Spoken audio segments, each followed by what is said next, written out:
Today we are reviewing excerpts from a technical guide titled Real-Time MPC Implementation in MATLAB, a hands-on guide. And this is clearly the work of an expert. The organization, the breakdown of the MPC workflow, it all shows a deep familiarity with the real challenges here. It's a very strong foundation for anyone trying to bridge that gap between simulation and actual hardware. Absolutely. A really commendable piece of work. Okay, so let's jump right in. To strengthen that hands-on guide promise, the material should introduce the crucial concepts of real-time deadlines and system failure much earlier in the narrative. I completely agree. That's a necessary structural change. The guide as it is now, it leans so heavily on foundational theory first. Right. It dedicates all of Chapter 2, over 50 pages. 50 pages! Just on the pure review of MPC concepts, prediction horizons, objective functions. Before the reader really understands why implementing this system is such a knife-edge challenge. Exactly.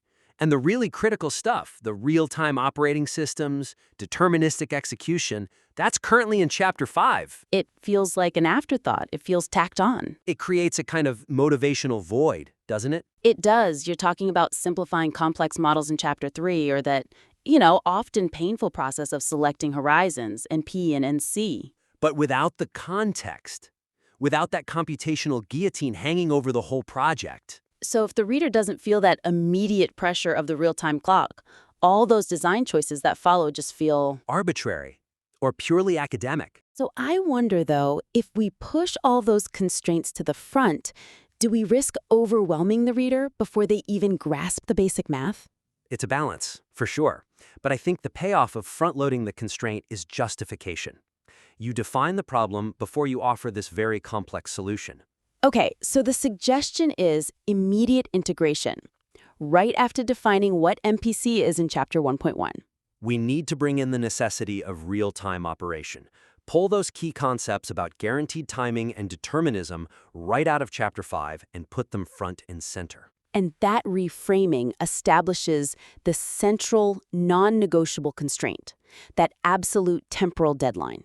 Which then provides the motivation for every single simplification, every linearization, every tuning choice that comes after. It gives the reader a clear target to aim for. And a failure condition to avoid. Exactly. It stops being about abstract complexity and starts being about solving a very real timing problem. So let's make this really concrete. We can use the examples that are already in the text from Chapter 1.2 about the consequences of non-real-time operation. Yes. Things like degraded performance or even catastrophic constraint violations. Elevate those right to the introduction. And bring those high-stakes context forward. The timing demands in aerospace, nuclear power, or automotive control. The reader needs to feel the cost of failure from page 1. And that one critical concept for the whole guide needs to land in that introduction. The fact that the worst-case execution time, the WCET, of the optimization has to be reliably less than the sample time, TS. Pull that right out of Chapters 5 and 6 and make it the central conflict. Because when you lead with that WCET versus TSS conflict, suddenly the later discussions like why you might have to slash your prediction horizon or why model reduction is so vital, they're instantly framed as direct, practical solutions to that one primary challenge. It anchors the whole guide in reality. It stops being a math book and immediately becomes an engineering guide about surviving a deadline. That's a huge improvement. So, moving on, let's talk more about that deadline.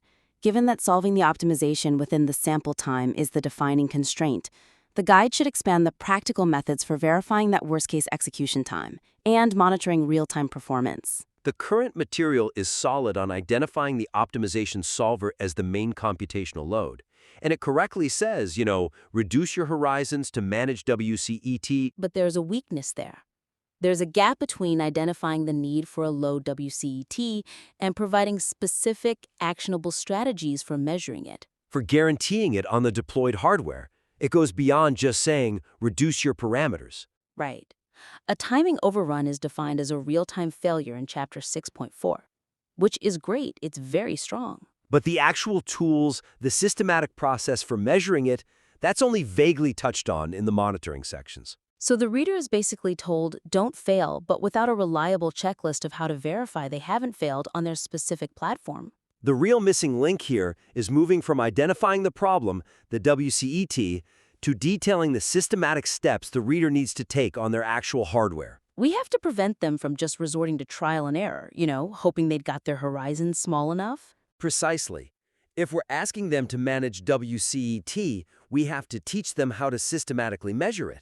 So the suggestion here is to dedicate explicit, detailed guidance on how to leverage deployment tools. Right, whether that's hardware support packages, specific RTOS logging functions, or even just custom code profiling. Something that lets them log the precise execution time of the MPC task on the target RTOS.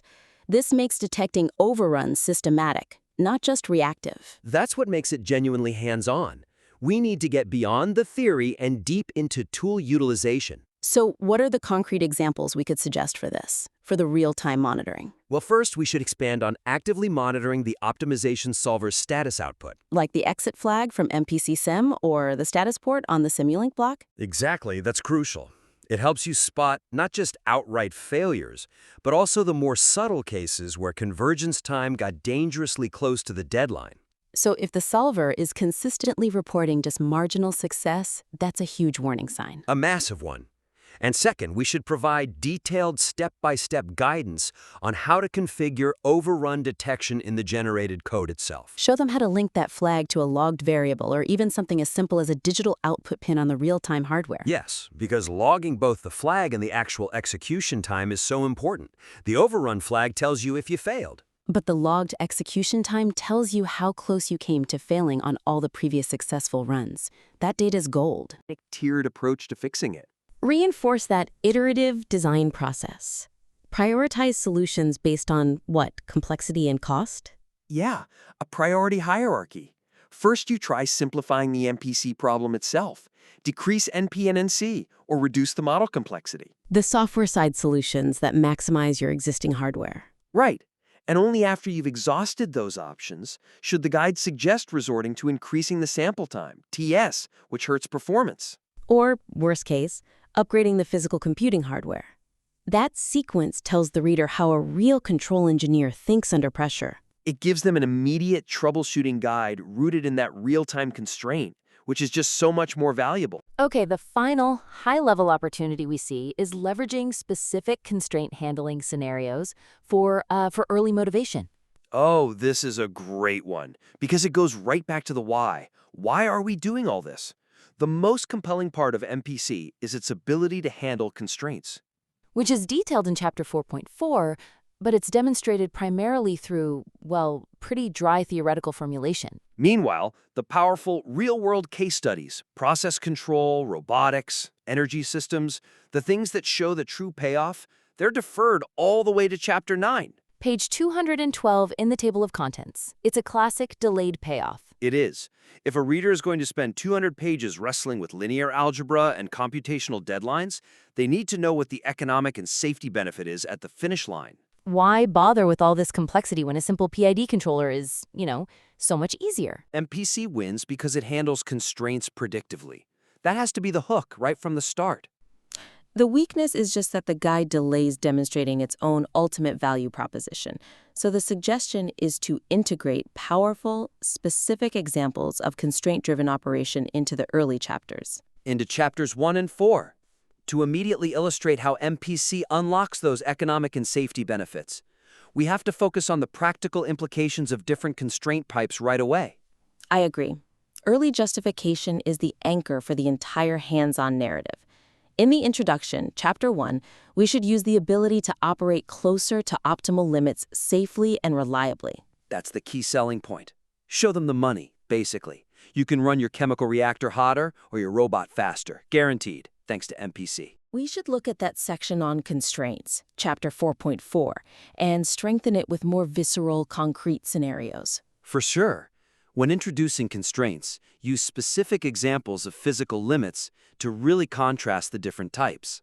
So, for instance, you could contrast a hard input constraint, like the maximum and minimum values for actuator signals, which is pretty straightforward, with the truly critical predictive output or state constraints.